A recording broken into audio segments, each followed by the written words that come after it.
बिहार के मैप में आपका स्वागत है। पश्चिम से पूर्व की ओर लंबाई है वो है 483 किलोमीटर।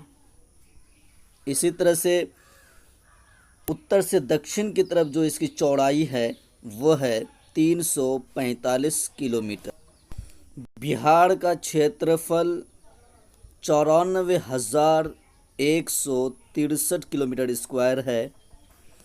बिहार जो है 22 मार्च को बिहार दिवस मनाया जाता है, क्योंकि 22 मार्च 1912 को ये बंगाल से बिहार और उड़ीसा से अलग हुआ था।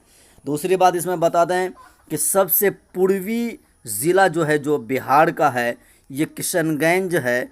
और इसमें एक खास और बात बता दें कि ये बिहार में सबसे ज़्यादा वर्षा वाला ज़िला है। और दूसरी बात यह है कि किशनगंज में अब से चाय की खेती भी होने लगी है।